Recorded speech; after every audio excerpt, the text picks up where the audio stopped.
When I met you, I didn't know what to do.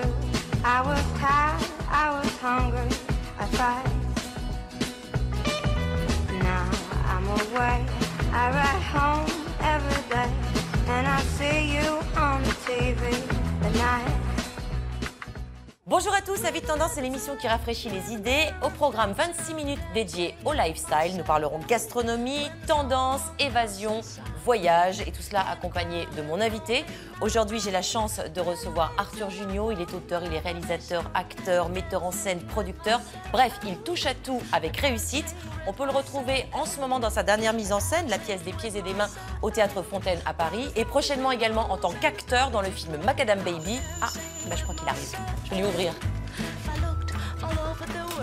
Bonjour Arthur. Ça va bien? Ça va? Ouais. Et vous? Merci d'être là. Mais de rien. Je vous laisse poser vos petites affaires. Ouais. Qu'est-ce que je vous offre? Un thé, un café? Une boisson... Si, une petite boisson américaine avec du gaz. Voilà, au C'est bien? cola. Avec du sucre et de la caféine. Aussi, mais on n'a pas le droit de dire le nom. J'ai pas dit non, j'ai dit caféine. Hop, voilà. Ça a été pour trouver? Très bien, c'est bien chez vous. C'est pas mal, hein? Ouais. Il y a un truc qui est quand même formidable. J'ai vu que vous étiez venu équipé de votre micro. Bien sûr, mais en fait, toujours quand je prends un ascenseur, je mets un micro. Vous faites bien. Voilà. Ça, c'est le professionnel. Allez, on y va. Hop là. Alors Arthur, vous faites partie d'une nouvelle génération d'artistes. Vous êtes à la fois acteur, metteur en scène, auteur, producteur. Comment est-ce que vous imaginez votre métier? Finalement, l'un ne va pas sans l'autre? Au départ, j'ai créé tous ces emplois, entre guillemets, pour pouvoir jouer, parce que c'était ça que j'ai envie de faire. Et j'ai pris beaucoup de plaisir à produire, à mettre en scène, à adapter. Et donc après, je me suis dit, bah, tiens, si je le faisais avec d'autres gens. Alors actuellement, la pièce des pieds et des mains que vous avez mise en scène avec David Roussel est au Théâtre Fontaine. Ouais. Elle a été prolongée jusqu'au 31 janvier, c'est une bonne nouvelle, non? C'est une très bonne nouvelle. Vous nous racontez l'histoire en deux secondes? On peut, c'est compliqué. Alors déjà, c'est une farce anglaise, c'est une sorte de Cluedo par les Monty Python. Donc c'est complètement starbe. En gros, le pitch, c'est un steward qui rentre chez lui pour retrouver sa femme. Il se rend compte que sa femme a disparu. Il lui a laissé un mot en disant qu'elle le quittait pour un autre homme. Il est effondré, il va appeler tous ses copains pour essayer de savoir où elle est passée. Et on va se rendre compte qu'en fait, tous les gens qu'il appelle sont aussi l'amant de sa femme. Et ils vont tous venir chez lui parce qu'eux aussi sont désespérés, parce qu'elle a disparu. Et donc tout le monde va venir chez lui pour essayer de retrouver cette femme. Et petit à petit, ils vont retrouver une jambe et un bras, des pieds et des mains. Et ils vont se dire, ah, elle a été découpée, mais qui l'a tuée? Et l'enquête va commencer. D'accord. Donc il y a la pièce de théâtre jusqu'au 31 janvier. Et il y a un film également. Vous jouez dans Macadam Baby, ça sort le 5 février. C'est réalisé par Patrick Brossard. Ouais. Alors c'est l'histoire d'un jeune écrivain, c'est bien cela, Thomas, qui tombe amoureux, se retrouve embarqué dans des galères. Et vous jouez Grégoire, le frère de Thomas. C'est ça. Et c'est un film qui, pour moi, est un petit peu dans la veine des apprentis. Oui. Voilà, sur des bons gars et qui se retrouvent toujours dans des plans de loose. Dans des plans foireux, oui. Voilà, et ces espèces de petits voyous, mais qui ne veulent pas faire de mal aux gens, donc ils n'y arrivent pas vraiment. Ah, Thierry, je te présente Thomas, mon frangin. Salut. Quand je la regarde, ça me prend dans le bide. Je crois que c'est l'amour avec un grand A, là. Alors attends-toi à avoir des emmerdes avec un grand E. J'ai rendez-vous avec un mec là. Je lui dois de la thune et il veut que je fasse le tapin. Moi j'ai besoin de 5 000 € pendant 4 jours. Par contre, tu peux me passer mon chéquier, s'il te plaît? Ah bah non, ouais, c'est pour moi. De toute façon, la violence n'a jamais rien envie. C'est bien amusé. Ouais. Oui. Après, il y a beaucoup d'extérieur et il neigeait. Ah oui? On a eu très froid, mais c'est parti. Non, c'était très chouette. Oui, ça devait être folklore, j'imagine. On a beaucoup ri, beaucoup. Comme lorsque vous partez en tournée pour des spectacles, j'imagine. Il doit y avoir cette ambiance un peu colo. Complètement colo. Oui. Je sais que vous avez fait un spectacle de magie au Futuroscope de Poitiers. C'est ça, j'ai mis en scène Bertrand Lotte. Oui. Ça s'appelle Imagique, le spectacle. Alors, si je vous parle de Poitiers, c'est pas par hasard. Vous avez eu le temps de visiter la ville? Un peu, mais c'est jaune éclan, le Futuroscope. Parce que je vais vous dire, à Poitiers, il y a plein de petits endroits un peu tendance, hein, lifestyle comme on dit, et regardez la preuve par l'image. Si vous aimez les clochers, les ruines médiévales ou gallo-romaines et les surprises, bienvenue à Poitiers, une ville chargée d'histoire. Mais une ville où les monuments s'intègrent aussi à l'architecture contemporaine. Une chapelle devenue un hôtel, un resto classé monument historique, une maison d'hôtes du XVIIIe siècle qui côtoie des galeries d'art ou de design, tout ça à 1h30 de Paris. On commence par un endroit insolite au cœur de la ville piétonne. Ces voûtes majestueuses sont les vestiges d'une ancienne chapelle, mais vous êtes bien dans un hôtel. C'est resté pendant plus de 60 ans une chapelle. Et je précise bien, c'est une chapelle fermée au culte, c'est-à-dire que tout le mur qui est aujourd'hui rue Édouard Grimaud était entièrement fermé. Toutes les ouvertures qu'on voit aujourd'hui ont été créées récemment. Grâce à une hauteur de plafond vertigineuse et 2 ans de travaux, 5 étages ont été créés.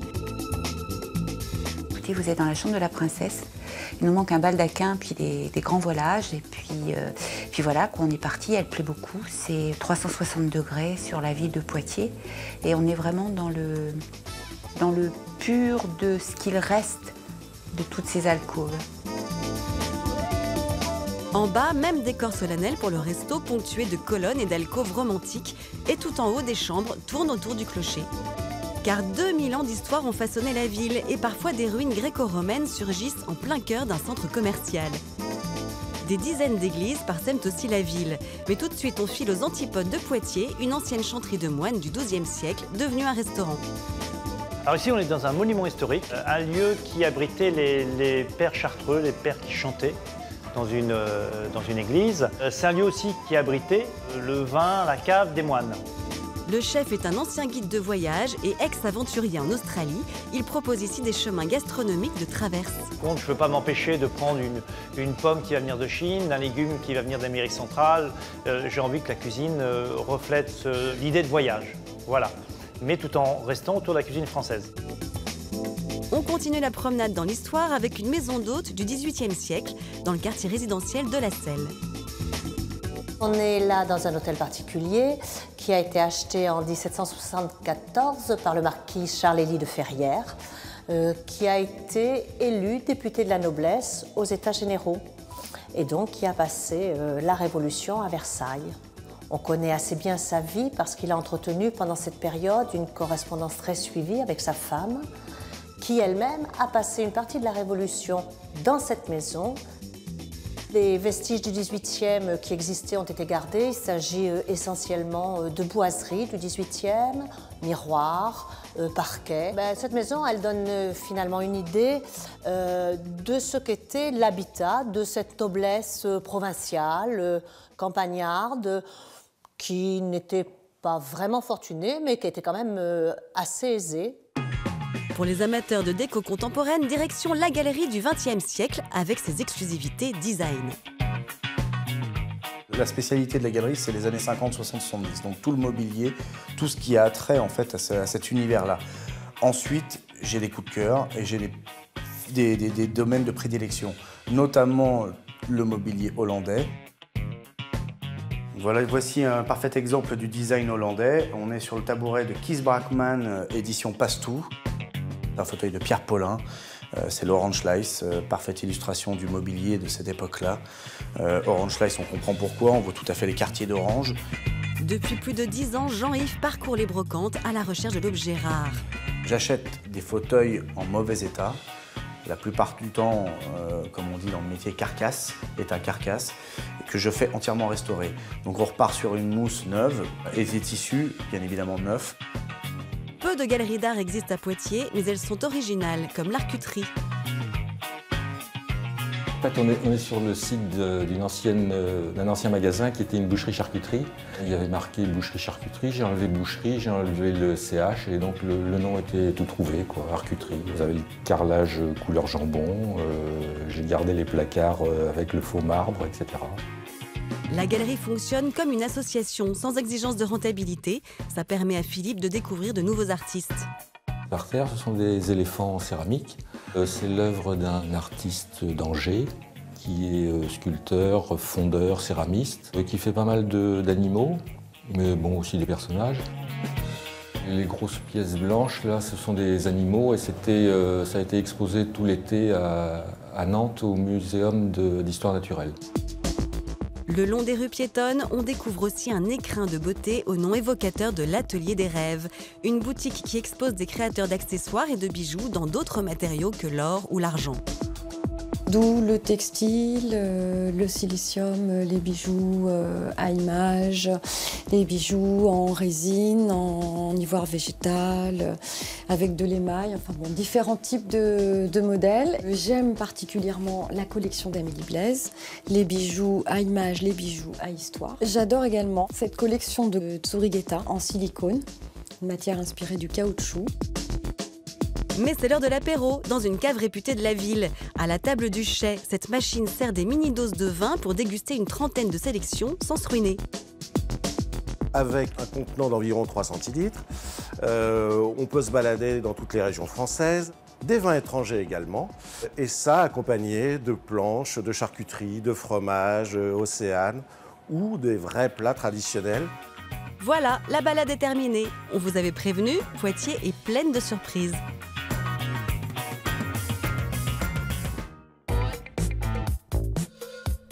Alors la mode, est-ce que c'est un univers qui vous parle, qui vous attire, qui... Ça me parle pas du tout.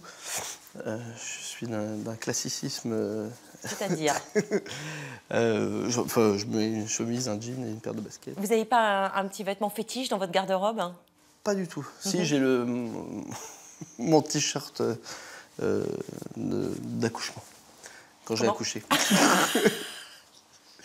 Quand j'ai eu mon bébé, voilà, oui. Qui a un t-shirt. Mais c'est très mignon ça, donc vous le gardez, c'est super. Ouais, qui a un truc voilà, oui. de ce moment-là, parce que et celui-là, il est important. Il est important. Ouais. Par exemple, si je vous dis que je vous emmène une après-midi faire du shopping, vous allez me détester. Non, mais en plus, moi, voilà, pour une occasion, mais ça ne m'amuse pas de faire du shopping. Qu'est-ce qui vous amuse? J'aime bien les belles fringues, mais il faut que j'aille très très vite. Qu'est-ce qui vous amuse? Moi, ce que j'adore, c'est la bouffe. Ouais. Alors, quelle cuisine, quel type de cuisine? La cuisine un peu asiatique, la cuisine italienne, la cuisine du terroir?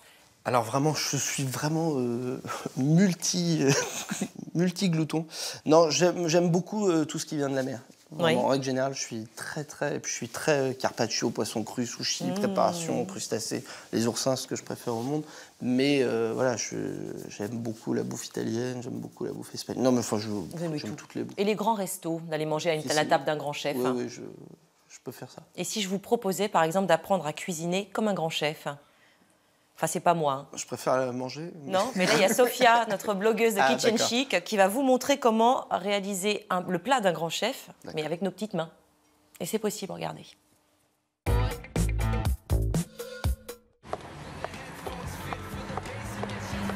Salut à tous, alors mon petit challenge du jour c'est de réaliser des ceviches car j'ai des invités qui viennent à la maison ce soir et pour ça j'ai fait appel à un chef qui vient d'ouvrir cette adresse et ça tombe bien puisque sa spécialité c'est les ceviches. Alors c'est parti. Et en plus Juan c'est un beau gosse. Comment ça va? Bien et toi? Tu vas bien? Merci de m'accueillir. Attends, c'est normal. J'aime beaucoup le côté tag et graphe. C'est un art et une culture que j'adore. C'est en soi la liberté qu'on cherche aujourd'hui quand on devient chef un peu en cuisine. Tu es d'origine colombienne, c'est quelque chose qu'on ressent beaucoup dans tes plats et tes assiettes. Il y a une grande influence et base technique française, mais c'est vrai que j'ai beaucoup d'influence de chez moi. Par exemple, on a le ceviche à la carte. C'est des mélanges de cultures. On revisite tout, exactement. D'ailleurs, tu es venu habillé pour m'aider à taguer. Oh là, là. Ouais, petite efficace. Justement, par rapport à tes spécialités, tu es un pro du ceviche. Donc, je suis venue te piquer quelques idées de... Avec plaisir, je vais te donner plein d'astuces. Ceviche qui, à la base, c'est un plat qu'on travaille dans toute l'Amérique latine. Et d'ailleurs, tu vas te mettre, tu vas bosser. On va y aller. Moi, j'attends que ça. C'est parti. Alors. Tu enlèves ta veste. On va passer aux choses sérieuses. Il est à l'envers là, non? Ah, t'es maladroit comme moi. T'as vu? C'est drôle. On a un point commun. Mais juste en habillant. En déshabillant, je suis très fort. Tu m'accompagnes?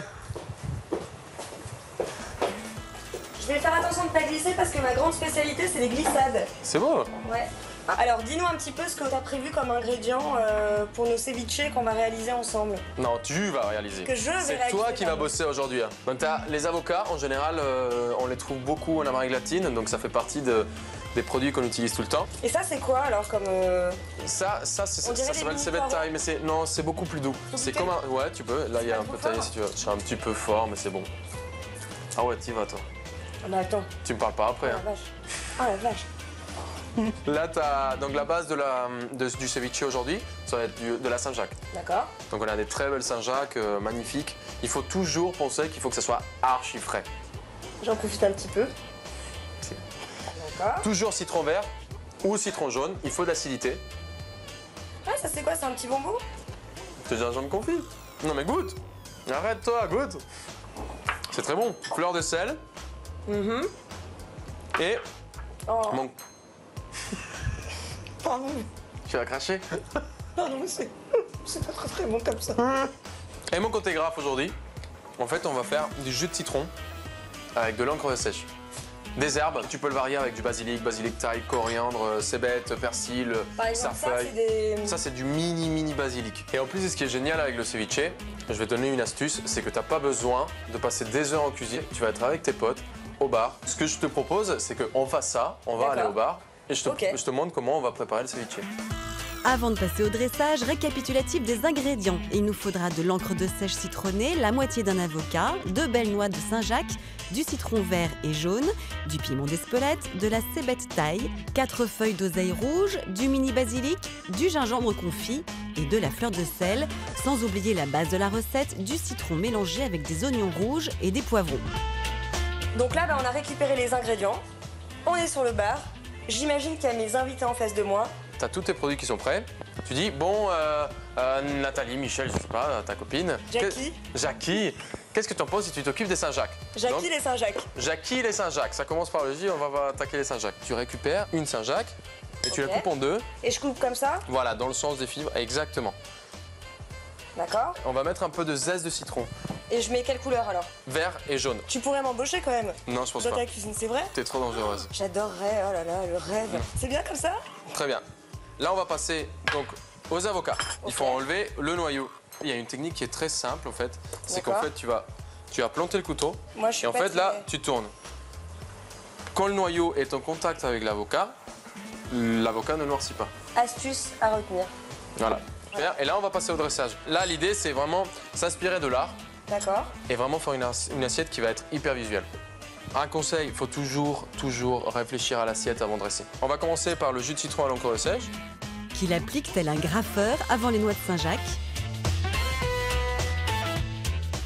On va mettre un petit peu de sauce ceviche qu'on a préparée préalablement. L'idée, c'est napper quand même généreusement la Saint-Jacques. L'idée, c'est quand même avoir un peu de mâche en bouche. D'accord. Donc on la coupe juste en deux, ça va suffire.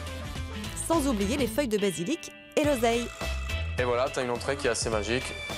Non mais regardez, on dirait qu'il m'a fait un cœur quoi. Maintenant, on peut goûter. On passe à la meilleure partie? Eh ben ouais. On goûte? Trop dur pour moi. T'as fait le plus dur, hein. J'ai bien travaillé ou pas? Très bien. Au top. C'est vrai? Ouais. Ah, je suis contente. Donc, t'as vu, t'as tout quoi. L'acidité, t'as la Saint-Jacques, t'as le gras, t'as tout quoi. Avec ça, t'es pas tes potes, t'es tranquille. Est-ce que t'as un dernier petit conseil? Bah, il faut que tu donnes beaucoup d'amour, que tu dresses avec passion. Encore l'amour. Et l'inspiration. Très bien. T'écoutes ton cœur. Ah oui, j'écoute mon cœur. C'est ça qu'il faut. Pour toi, Juan. Allez, à bientôt. Alors après nous être intéressés à votre passion pour la mode, je voudrais savoir comment ça se passe au niveau de la déco. Est-ce que vous vous intéressez à la déco? Est-ce que vous aimez aller chiner, les brocantes, ce genre de choses-là? J'adore ça. C'est vrai? Non, pas du tout. Non. Non, j'aime bien ça, mais je m'y intéresse. Non, il n'y a pas une époque qui pourrait vous intéresser, je sais pas, les meubles des années 50, 60. Mais je me lasse. Ben, justement, c'est des modes, et tout d'un coup, on rentre quelque part, on se dit, ah, c'est super, toutes les années 60, avec des globes oranges. Et puis après, on se dit, ah non, en fait. Et puis là, les 80. Quelle est la pièce que vous préférez chez vous? C'est la cuisine? Le frigo. C'est le frigo. Non, c'est pas une pièce. Non, je dirais la salle de bain. Ah, vous êtes coquet? Non, mais je prends des bains Ah bah si, vous êtes coquet. qui durent des plombs. Non, je me lave pas, je me mets juste dans l'eau. D'accord. Et je reste longtemps dedans. D'accord. Ça, vous pouvez passer des heures? Ouais. Et la cuisine, vous recevez? Je fais tout, je bosse, je lis et tout. Ah, dans le bain? Ouais. D'accord. Alors, je rappelle que votre pièce, des pieds et des mains, est encore au Théâtre Fontaine de Paris jusqu'au 31 janvier. Est-ce qu'on peut espérer une tournée? Oui, a priori, c'est prévu sur la saison 2014-2015. D'accord. Et votre film, bien sûr, le film dans lequel vous jouez, Macadam Baby, qui sort en salle le 5 février. Vous allez trouver un petit peu de temps pour vous reposer ou... Peut-être, après. Après. Le 6 février. Le 6, c'est ça, le 6 au matin. Je vais me coucher. Un petit tour à Saint-Gervais, je vais skier et vous avez je vais bien me raison. coucher. Vous avez bien raison. Oscar, Oscar, Oscar dit, de retour Oscar à la maison. Le flamboyant, comment Ça vas-tu? Mais tu as mis ta petite chemise en denim. Salut Oscar. Ça va? Ça va bien? Ouais. Dis-moi. Oui, bah, en Tu nous denim, expliques c'est très simple. Hein, on va aller voir ce qui se passe côté de Nîmes. Par contre, il y a un mec qui vous a piqué vos poches. Oui, vous avez vu. Je vais vous expliquer un peu. C'est dans la tendance. Bien en fait. sûr. Ouais. Donc pour ça, on va aller se projeter en fait pour voir ce qui se passe côté de Nîmes en 2015, parce qu'on va aller voir le salon du denim qui parle des tendances pour le printemps-été 2015. Eh C'est oui, parti, on Arthur, regarde. c'est rien que pour vous.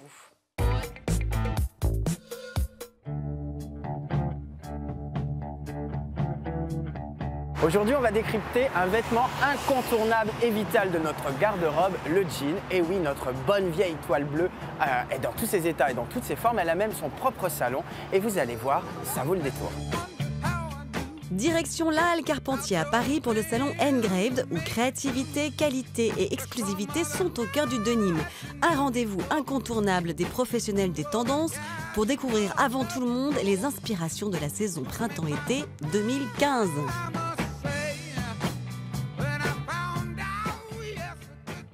Bonjour Philippe. Bonjour, comment ça va? Ça va bien? Très bien, Bon, alors heureux de vous voir. moi aussi, c'est un vrai laboratoire de denim ici. Bon, est-ce que vous pouvez nous resituer l'histoire du denim? L'histoire du denim commence il y a bien longtemps. C'est une vraie toile française, donc un petit coup de chapeau à la France à l'origine, puisqu'elle a été créée il y a un peu plus de 150 ans à Nîmes, dans la ville de Nîmes. C'est pour ça que ça s'appelle le denim. Très bien. Ça a ensuite été vendu au travers de plusieurs marchands. À l'époque, c'était des marchands qui sont partis qui sont partis du port de Gênes en Italie. Et c'est pour ça que l'américain Lévi-Strauss qu'on connaît, qui a créé ce pantalon, l'a appelé le jean, parce que Gênes de Nîmes, jean de Nîmes. C'est comme ça que ça s'est déplacé aux États-Unis pour les chercheurs d'or. Alors, et pourquoi c'est ce produit toujours aussi de tendance 150 ans après? Je pense que d'abord, il y a un parfum de liberté et de solidité qui permet au jean de survivre en permanence. Et il y a un renouvellement de la part des industriels qui est énorme. Chaque saison, on se remet en question, on crée de nouvelles couleurs, de nouvelles tendances. Alors là, on est printemps-été 2015, donc on est vraiment en amont des tendances. Et qu'est-ce qui se dégage justement de ce laboratoire? Il y a plusieurs axes. Il y a un axe très très mode avec beaucoup d'imprimés et de choses très fashion, on va dire, avec des nouvelles techniques d'impression laser, etc. Il y a un axe absolument vintage, toujours, qui reste la quête du Graal, chercher le parfait jean avec les bons trous au bon endroit. Et il y a une grosse révolution industrielle sur tout ce qui est écologique. Je suis complètement à la mode 2015, je suis en avance. Bon, en tout cas, merci beaucoup et à très bientôt. À très bientôt. Saviez-vous qu'un jean en fait pèse 666 grammes, qu'il est composé de 600 grammes de toile de denim et également de 66 grammes de fils, boutons, doublures et rivets, qu'on le porte en moyenne une fois par semaine pendant 4 ans et qu'on le lave une fois toutes les 3 utilisations. Bonjour, je peux vous déranger 2 petites secondes? Bonjour, moi je sais que vous êtes directrice de collection. Je voulais savoir ce que vous venez chercher sur ce salon exactement. Alors, donc je viens sur ce salon pour chercher les nouvelles tendances, pour être toujours à l'affût des nouveautés en termes de tissus, de tout ce qui se fait au niveau technique, au niveau des couleurs, au niveau des tendances, au niveau des touchés. Voilà. Donc aujourd'hui, je suis au salon pour apporter des nouveautés au bureau, à l'équipe de style, leur raconter un petit peu ce que j'ai vu au salon. Voilà. On a vu que le jean est partout dans ce laboratoire. Du jean en vois-tu, en voilà. Et je crois même que si Dieu existe, il porte un jean. En tout cas, il y a une grande tendance qui se dégage ici. C'est l'écriture, le motif gravé, voire le tatouage sur les jeans. Et écoutez, moi j'en profite pour me faire customiser un petit peu.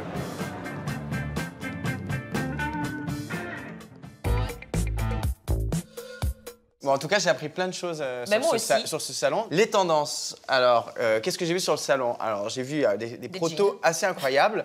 J'ai vu un jean qui ne se lave pas. Hein. Donc, en fait, On ne le jette pas, on peut le garder 50 ans. On le lave une fois par an. C'est fait pour les étudiants, au cas où. Hein, mais c'est dégueulasse, pardon. Non, parce qu'en fait, il y a des particules auto-nettoyantes d'argent qui sont mises dans les fibres, qui permet en fait que le denim ne se salit pas et qu'il ne fait pas. Il y a beaucoup de gens qui. Ça, c'est un test. C'est à voir. Je vous ai ramené quand même quelques produits pour vous montrer les grandes lignes directrices de la tendance. Sur ce jean. Voilà. Et ben, c'est la tendance tatouage. J'espère que vous me l'offrez. Ben voilà, je pense que vous allez rentrer dedans en plus. Ouais. C'est la tendance tatou. C'est la tendance tatouage, l'écriture. Donc ça, on va le voir beaucoup sur les podiums, mais il faudra attendre 2015 pour ça. Bien donc, sûr. Vous voulez être en avance, Sandrine. Oui. L'autre tendance qui se développe, c'est qui continue, on va dire. C'est ce qui est toujours très usé, alors encore plus qu'avant. C'est des choses qu'on a fait sécher au soleil. Donc on retrouve vraiment. J'ai l'impression d'être un vendeur de. On est au plus. Ah, j'adore. La dernière chose sont les matières un peu légères, un peu comme j'ai ici, mais c'est le jean jog, le jog jean. Ça, c'est pour vous, Arthur. C'est comme un jogging. Ça, c'est pour moi. Donc c'est aussi fin. Vous voyez, ça épouse c'est agréable, ça. C'est hyper agréable. Ça, c'est un nouveau type de tissu très léger qu'on va avoir sur le jean. Donc on a l'impression d'avoir un jogging et finalement on a un Mais jean. c'est génial parce que vous pouvez changer de métier. Vous faites un prix pour les 4 Allez, un prix, allez 20%, là, c'est parti. Alors Oscar, vous êtes super pour vendre du jean. Je viens vous le dire. Je peux me recycler. Mais vous le faites super bien. Très bien. Tu fais le bon vendeur de jean? Ouais, sur le dernier. Merci Oscar. Merci. Et merci Arthur d'être venu nous voir. Merci à vous. Et puis on retrouve tout de suite Christine Goguet qui va nous parler de ses coups de cœur.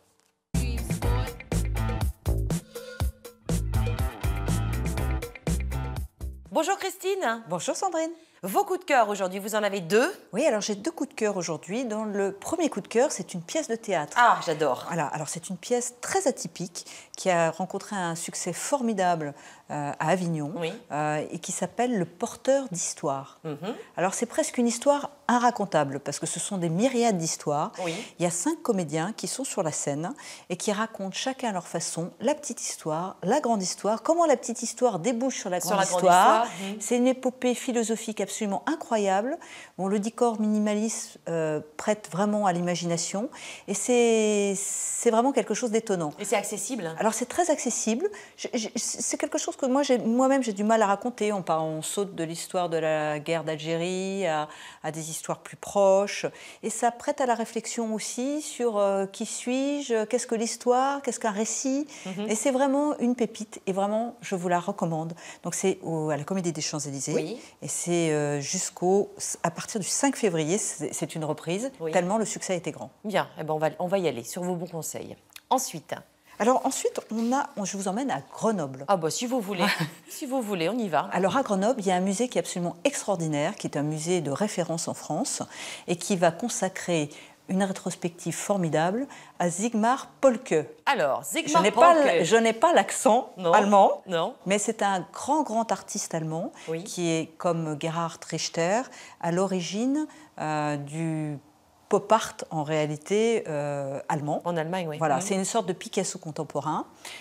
Sigmar Polke a un peu défrayé la chronique, il a fait de la peinture au vitriol et le conservateur du musée de Grenoble a grillé le MoMA. C'est vraiment une rétrospective qui comporte majeure, avec 70 œuvres des 3 dernières décennies de l'artiste. Et on peut le voir jusqu'à quand? Alors on peut le voir jusqu'au 2 février et je vous recommande vraiment cette exposition qui est formidable. Alors si on est dans la région de Grenoble, il faut foncer. Merci beaucoup Christine. Merci Sandrine. Et on se quitte avec mes petits coups de cœur à moi, qu'est-ce que vous en pensez? Que du bien. Une bonne idée, mon agenda art de vivre, c'est parti.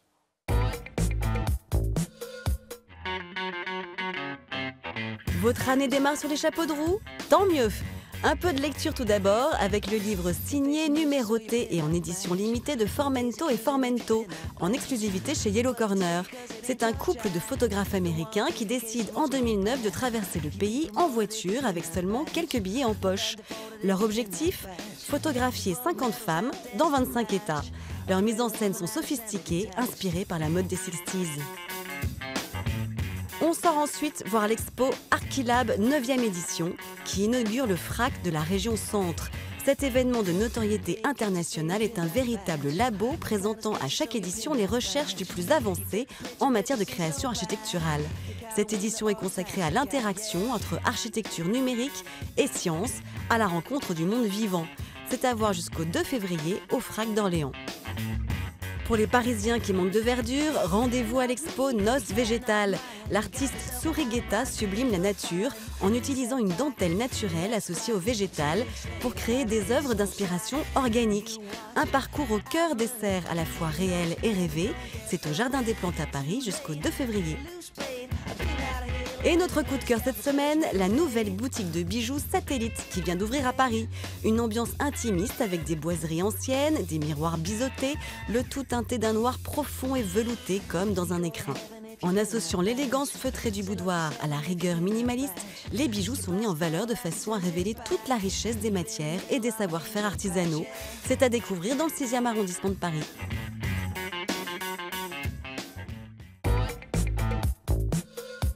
Et bien voilà, Vie Tendance, c'est terminé. On se retrouve dès la semaine prochaine avec un nouvel invité qui nous parlera de son art de vivre. En attendant, portez-vous bien. Je vous fais des baisers. Bye bye. Everybody's gotta live. I think you know the reason why.